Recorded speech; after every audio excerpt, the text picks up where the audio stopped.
welcome to the class. How are you all? I hope you all are good. So students, in our last video, we had started chapter number 15, that is some natural phenomena. In the last video, we had discussed a topic that is lightning. In this video, we will discuss the second topic, that is earthquake. So, what do you mean by earthquake? What are the causes behind earthquake? So, in this video, we will discuss all the topics related to earthquake. Let us now start. So, what do you mean by earthquake? An earthquake is a sudden shaking or trembling of the earth which lasts for a very short time. What do you mean by this? Earthquake क्या होता है? एक sudden shaking, मतलब कि आपको झटके महसूस होते हैं। आप जब अपने घर पर होते हो या आप कहीं पर भी होते हो, अगर आप अर्थक्वेक आ गया उस टाइम तो आपको हर चीज हिलती हुई नजर आएगी, ठीक है। एक शेकिंग होनी शुरू हो जाती है अर्थ के अंदर, तो जिसकी वजह से अर्थ के ऊपर जितनी भी चीजें हैं वो सब क्या होती है, शेक करना शुरू कर देती है। So earthquake is a sudden shaking, मतलब अर्थ के सरफेस से एक शेकिंग होना शुरू हो जाता है एंड और ट्रेम्बलिंग यानी झटके आना शुरू हो जाते हैं अर्थ के ऊपर, which last for a very short time. ऐसा नहीं होता कि अर्थक्वेक एक बार आ गया तो वो बहुत लंबे समय तक चलता है, वो छोटे से ड्यूरेशन के लिए होता है, मतलब कि 30 सेकेंड्स के लिए या 1 मिनट के लिए, ठीक है। तो बहुत ज्यादा लॉन्ग टाइम के लिए अर्थक्वेक नहीं आता। तो अर्थक्वेक क्या होता है, वेरी शॉर्ट टाइम के लिए ही होता है, ठीक है। Now it can cause damage to life and property on a huge scale. So earthquake एक बहुत ही डेंजरस, बहुत आप डिस्ट्रक्टिव फिनोमेना कह सकते हो नेचर का। सो अर्थक्वेक अगर जब भी आएगा तो आपको क्या देखने को मिलेगा कि इसकी वजह से बहुत ज्यादा डैमेज कॉज हो रहा है लाइफ को और प्रॉपर्टी को, ठीक है, because it is very dangerous phenomena. Now we are not able to predict earthquake accurately. जैसे अगर लाइटनिंग हो रही है, हमने लास्ट वीडियो में भी पढ़ा था लाइटनिंग क्या है। अगर वेदर खराब हो जाता है, आपको रेनिंग सीजन, आप जब भी लाइटनिंग आनी होती है तो आप देखते हो ना, बादल आसमान में क्लाउडी सब एटमोस्फेयर हो जाता है, ठीक है, वेदर हवाएं चलने लगती हैं, वेदर फुली चेंज हो जाता है। तो आपको जो वेदर डिपार्टमेंट वाले होते हैं, वेदर ब्रॉडकास्ट वाले होते हैं, वो ऑलरेडी आपको इंस्ट्रक्शंस दे देते हैं कि आप केयरफुल रहें बिकॉज वेदर के अंदर चेंजेस आ रहे हैं। बट अर्थक्वेक एक ऐसा फिनोमेना है जिसे आप पहले प्रिडिक्ट नहीं कर सकते। आज के टाइम में भी अर्थक्वेक को आप पहले एक्यूरेटली प्रिडिक्ट नहीं कर सकते कि इस पर्टिकुलर रीजन में अर्थक्वेक आने वाला है। I hope this is clear. Now major earthquakes that occur in India. India में भी बहुत सारी ऐसी जगहें हैं जहां पर अर्थक्वेक्स ऑलरेडी आ चुके हैं और वो उनकी वजह से बहुत ज्यादा मेजर डैमेज हुआ है लाइफ और प्रॉपर्टी को। इट्स वेरी थ्रेटनिंग, ठीक है। So earthquake that occurs in India in October 8, 2005 में अक्टूबर 8 के अंदर उरी और टंगधार टाउन है, ये नॉर्थ कश्मीर के अंदर, कश्मीर का कुछ रीजन है उरी और टंगधार, वहां पर अक्टूबर में 2005 में बहुत ज्यादा डैमेज हुआ था because of earthquake. Now in 26 January 2001 in Bhuj district of Gujarat का एक डिस्ट्रिक्ट है भुज, वहां पे 2001 में बहुत ही वास्ट अर्थक्वेक शोन हुआ था, ठीक है। वहां पर बहुत ज्यादा लाइफ को डैमेज हुआ था, प्रॉपर्टी बहुत ज्यादा डैमेज हुई थी और ये भी बहुत ज्यादा मेजर कॉज हुआ था अर्थक्वेक का इन भुज में।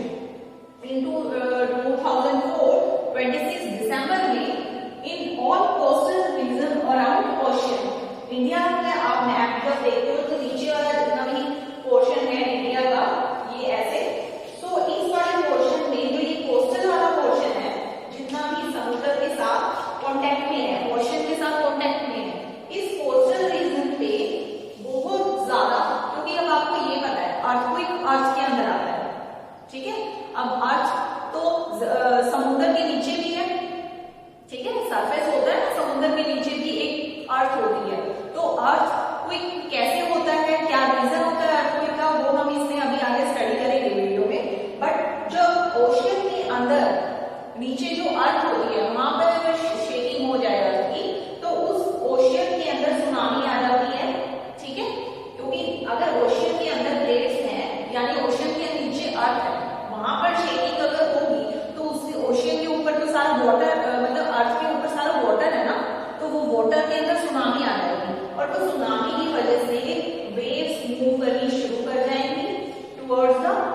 Area of this land.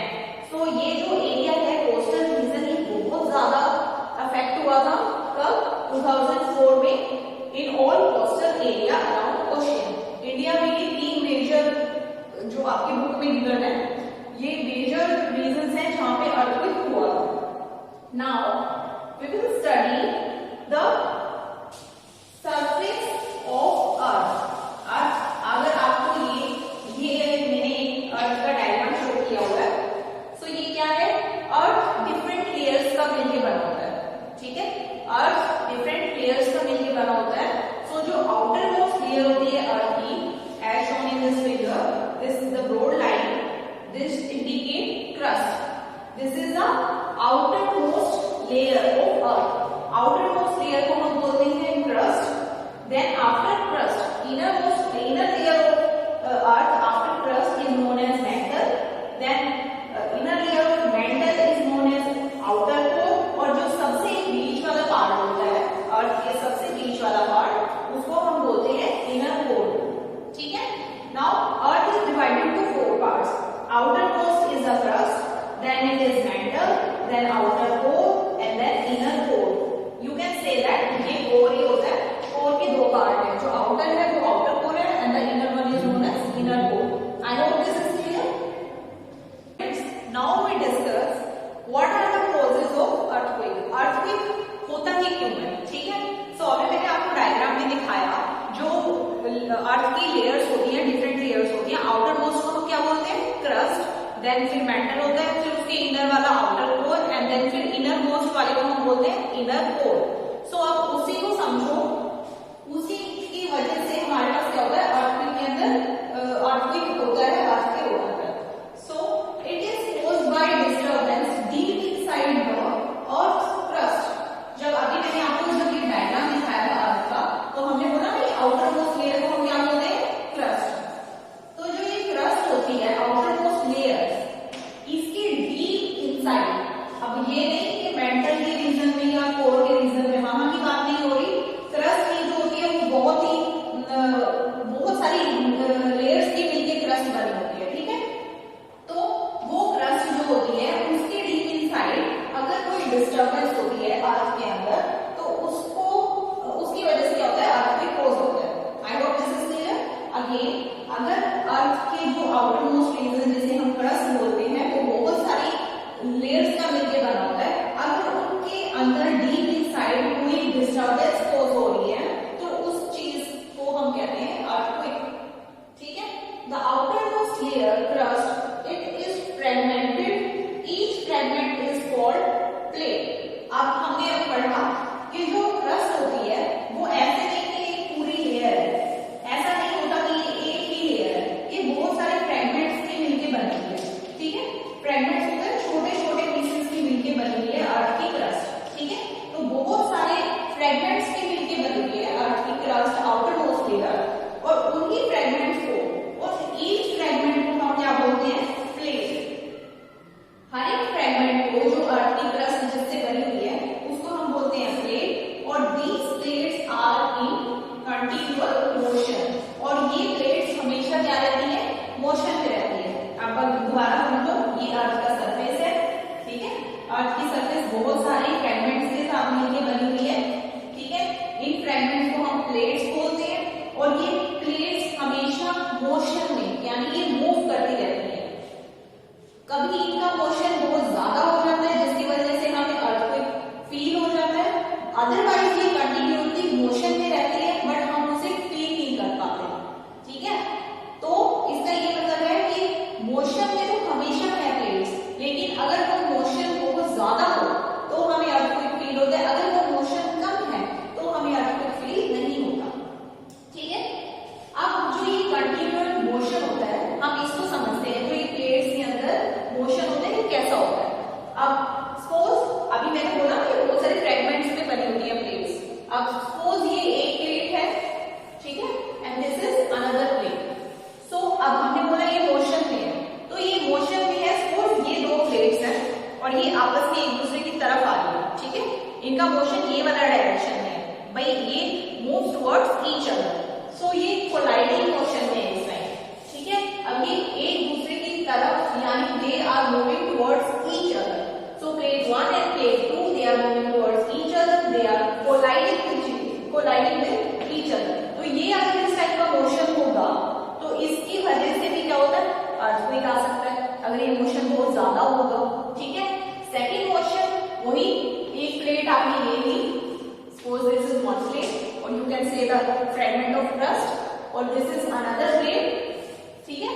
When these two plates they, अब उस वाली कोलाइडिंग वाली मोशन था ये वाला, अब नाउ सपोज दे ये प्लेट्स हैं और अब ये एक दूसरे की इस वाले डायरेक्शन में मूव कर रही है, अपवर्ड एंड डाउनवर्ड. ये जो ये एक दूसरे को क्रॉस कर रही है अपवर्ड एंड डाउनवर्ड, इस मोशन को ये अपवर्ड जा रही है और ये डाउनवर्ड आ रही है. सो ये जो प्लेट मैंने बीच में गैप दिखाया but suppose there is no gap, ये एक दूसरे से कोलाइड है, मतलब इकट्ठे हैं और एक दूसरे के टच में होके ऊपर नीचे मूव कर रही है, तो ये होता है brushing. This type of motion is known as brushing. So these two are the movement of earth plates. I hope this is clear. Now अभी तो हमने पढ़ा कि अर्थक्वेक्स की कॉजेज जो होती हैं वो मूवमेंट ऑफ प्लेट्स की वजह से होता है. अर्थक्वेक का मेन कॉज तो यही है कि अर्थ की जो प्लेट्स होती है अगर वो एक दूसरे से मूवमेंट शो करती है, अगर वो एक दूसरे से कोलाइडिंग ब्रशिंग ये करेंगी या कोलैप्स हो जाएंगी तो उसकी वजह से हमें अर्थक्वेक फील होता है. But there are other things that can also cause earthquake. So what are these things? Also caused by volcanic eruption. Volcano आपको पता है क्या होता है? किसी भी एक ऐसी जगह पे जहां पे सपोज ये कोई एक माउंटेन है, ठीक है, और माउंटेन के अंदर बहुत सारा जो लावा यहाँ पे बर्न होता रहता है और वो लावा जो एक्सप्लोड होता है बाहर, ठीक है, तो उसकी वजह से क्या होता है, एक्सप्लोजन इतना लार्ज स्केल पे होता है, वो इतना ज्यादा बड़ा एक्सप्लोजन होता है, मतलब लावा इतनी हाई प्रेशर के साथ बाहर निकलता है, तो उसकी वजह से भी जो प्लेट्स होती है उनकी मूवमेंट होनी शुरू हो जाती है, उसकी वजह से भी अर्थक्वेक हमें फील हो सकता है. Now meteor hits the earth. अगर कोई बाहर से अर्थ के सरफेस के बाहर से कोई मेटियोर आ जाए यूनिवर्स से और वो एकदम हिट करे अर्थ के सरफेस को, तब भी अर्थक्वेक आ सकता है. ठीक है. Third is underground nuclear explosion. अगर हम किसी सपोज हम अब क्योंकि बहुत ज्यादा रिसर्च हो चुकी है साइंस की फील्ड में, तो बहुत सारे नए नए न्यूक्लियर बॉम्ब न्यूक्लियर कुछ इन्वेंट होकर जा रहे हैं डे बाय डे, तो उनकी बड़ी बड़ी मिसाइल्स होती हैं जो मिलिट्री वाले लोग यूज करते हैं. ठीक है. सो उन सबकी टेस्टिंग कहाँ होती है? सो उन सबकी टेस्टिंग क्या होती है? जमीन के नीचे. ठीक है. तो उन चीजों की भी टेस्टिंग करते हैं जहाँ पे, उसकी वजह से भी क्या हो सकता है, हमें अर्थक्वेक फील हो सकता है. I hope these all our points are clear to all of you. Earthquake can be caused by volcanic eruptions, meteor hitting towards the earth, or third is nuclear explosion. And fourth one जो main reason है वो तो है कि जो plates की movement होती है उनकी वजह से earthquake cause होता है.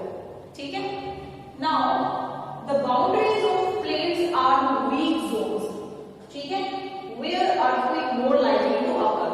अब जितनी भी बाउंड्रीज होती हैं, अर्थक्वेक क्या होता है, उन जगहों पर ज्यादा होता है जो प्लेट्स की बाउंड्रीज होती हैं. फॉर एग्जांपल ये है और ये है, ये दोनों दो प्लेट्स की boundary.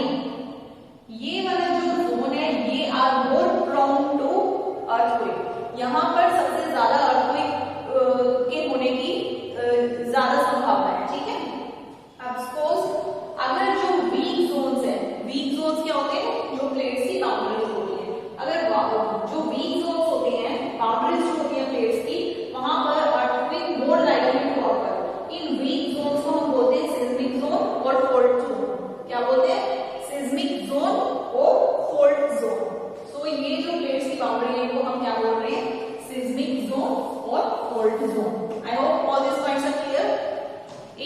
Student, in your NCERT book on page number 192 आप अपनी बुक ओपन करो और उसके अंदर आप 192 पेज पे देखोगे ये जो डायग्राम है यहाँ कॉर्नर पर यू कैन सी. ठीक है. तो इस डायग्राम के अंदर आपको अर्थ के ऊपर जो अलग अलग प्लेट्स हैं उनके बारे में शो किया हुआ है, तो आपको ये इजी हो जाएगा अंडरस्टैंड करना कि ये प्लेट्स कैसी होती हैं. ठीक है. So there are 3 different plates, Arabian plate, Indian plate और यूरेशियन प्लेट्स. तो ये अलग अलग टाइप्स की प्लेट्स होती हैं जिनकी वजह से क्या होता है, जिनकी प्लेट्स की मूवमेंट की वजह से earthquake Now students, let us now study the areas that are more prone to earthquake. जो प्लेट्स जहां पर ज्यादा होगी वहीं पे earthquake के चांसेस ज्यादा होंगे, ठीक है? So in India, the areas that are more threatened are Kashmir area, Western and Central Himalayas, the whole northeast run of Kutch, Rajasthan, Indo-Gangetic plains and some areas of South India. So students, जब आप in different regions की बात कर रहे हो, ठीक है, Kashmir, western central Himalaya, whole north east India, run of Kutch, Rajasthan, Indo Gangetic plains और सब साउथ एरिया, तो ये जो डिफरेंट पार्ट्स हैं इंडिया के, इन रीजन के अंदर डिफरेंट डिफरेंट प्लेट्स हैं, ठीक है? तो वो जो प्लेट्स होती हैं उनकी वजह, उनकी मूवमेंट की वजह से इन रीजन्स के अंदर और क्या होता है, अर्थक्वेक के चांसेस ज्यादा होते हैं as compare to rest of the India part. I hope this is clear. In your NCERT also, figure number 15.12. In this figure, that is 15.12, you can see that there are different plates. ठीक है? So in these plates, there are Archean plates, Tibetan plateau, Himalayas, Ganga plain, Indian plate. So ये different types की जितनी भी plates होती हैं, इनकी movement की वजह से क्या होता है? इनकी movement की वजह से earthquake होता है. Now, the power of earthquake is expressed in terms of a magnitude on a scale called as Richter scale.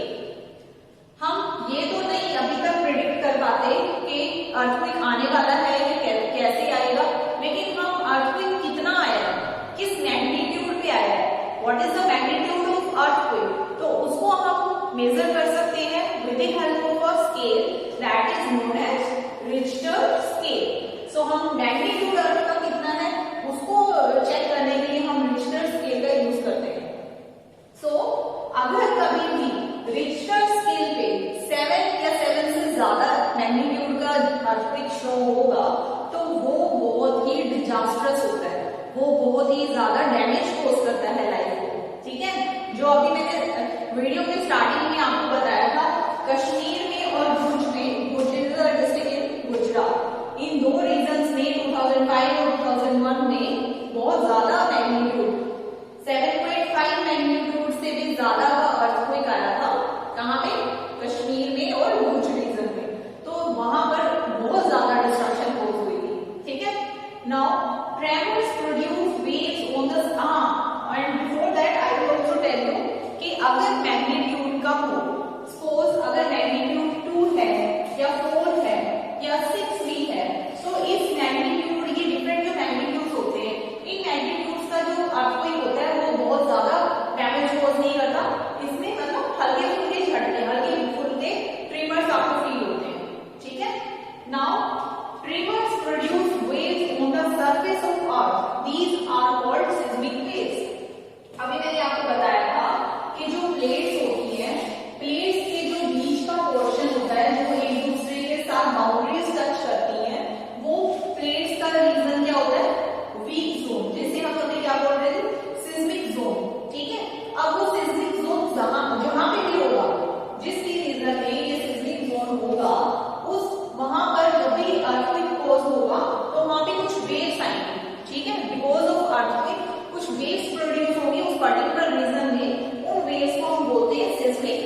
जितने भी सिस्मिक जोन एरियाज होते हैं, सिस्मिक जोन एरियाज कौन से होते हैं, जहां पर भी ये प्लेट्स प्रेजेंट होती है, ठीक है, जितनी भी डिफरेंट टाइप की प्लेट्स होती है अर्थ के सरफेस के अंदर, तो जहां पर भी ये प्लेट्स के आपस में कोलिजन की या फिर आप कह सकते हो ब्रशिंग की मूवमेंट ज्यादा होती है, तो उन एरियाज के अंदर आपको ज्यादा अच्छे आर्किटेक्चर्स, इंजीनियर्स अपॉइंट करने चाहिए, ताकि जो जितनी भी बिल्डिंग्स है वो सिस्मिक जोन एरिया में वो ऐसे डिजाइन करें कि वो विथस्टैंड रहे ट्रेमर्स में, ठीक है। अगर बहुत ज्यादा कहीं झटके हैं अर्थक्वेक की वजह से या कोई अर्थक्वेक प्रोन एरिया है, तो उसके अंदर आपको बिल्डिंग्स को ऐसे डिजाइन करना चाहिए कि वो उन झटकों को या उस अर्थक्वेक के इफेक्ट को मतलब झेल सके, यानी कि वो उसको विथस्टैंड करें उसमें भी, ठीक है।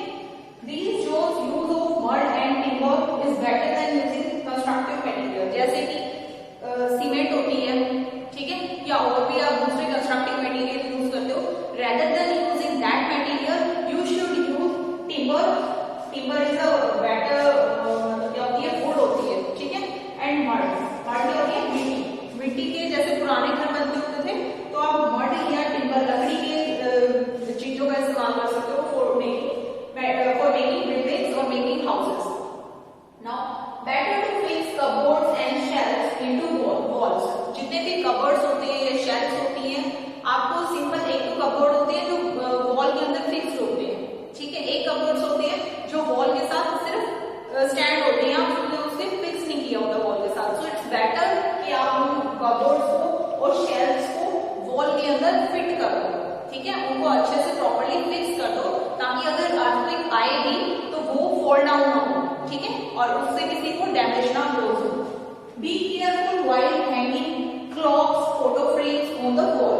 जब आप वॉल के ऊपर कहीं पे भी आप कोई भी फोटो फ्रेम या कोई आप सीनरी या क्लॉक्स वगैरह कुछ भी हैंग करते हो, तो it should be consider that कि वो अगर किसी की मूवमेंट की वजह से, अर्थ की शेकिंग की वजह से वो गिरे, तो आपको उसके लिए भी केयरफुल रहना चाहिए। हैंगिंग उनको ऐसी जगह पे करो ताकि अगर वो नीचे किसी को हार्म ना करे। All buildings should have fire fighting equipments, because earthquake वगैरह जब भी कुछ आता है, ठीक है, तो इसमें क्या होता है, बहुत ज्यादा क्या होता है, अर्थ की शेकिंग हो जाती है, जिसकी वजह से सारे इलेक्ट्रिक अप्लायंसेस वगैरह मतलब कि ये वाला रिस्क रहता है कि करंट ना लग जाए, ठीक है, करंट वगैरह की वजह से क्या हो सकता है, फायर भी लग सकती है, तो आपके बिल्डिंग्स में क्या होना चाहिए, फायर फाइटिंग इक्विपमेंट्स, ठीक है, तो ये भी बहुत जरूरी होते हैं। अब आप प्रिकॉशंस क्या क्या ले सकते हो टू केयर योरसेल्फ, और यू कैन कॉज योरसेल्फ, मतलब आप अपने आप को पोषण कैसे कर सकते हो if you are in a earthquake situation. Take shelter under table. अगर आप मान लो किसी आपको लग रहा है कि अर्थक्वेक आ गया, तो आप एक हार्ड किसी सॉलिड चीज के नीचे बैठ जाओ, ताकि अगर कोई बिल्डिंग वगैरह आपके ऊपर गिरे तो वो सॉलिड चीज की वजह से आपका हेड या आपकी बॉडी प्रोटेक्टेड रहे, ठीक है। Take shelter under table. Stay away from tall trees, heavy objects.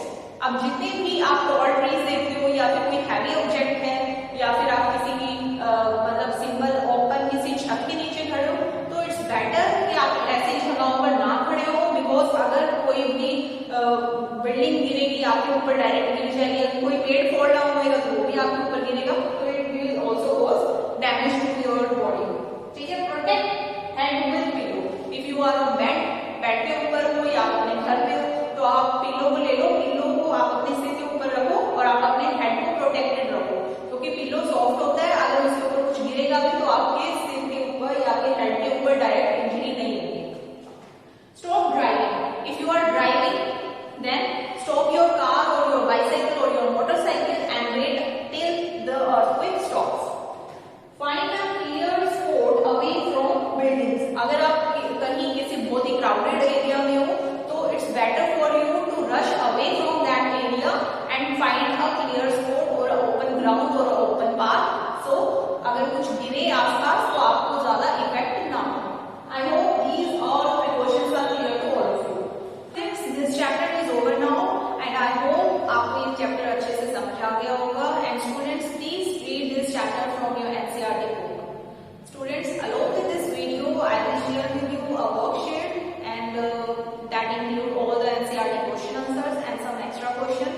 And students, please do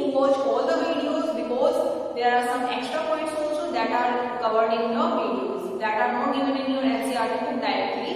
And please send your worksheets kindly to me on my WhatsApp number. If you found any problems, then you can contact me also. And students, start preparing for your periodic assessment too, because that are going to start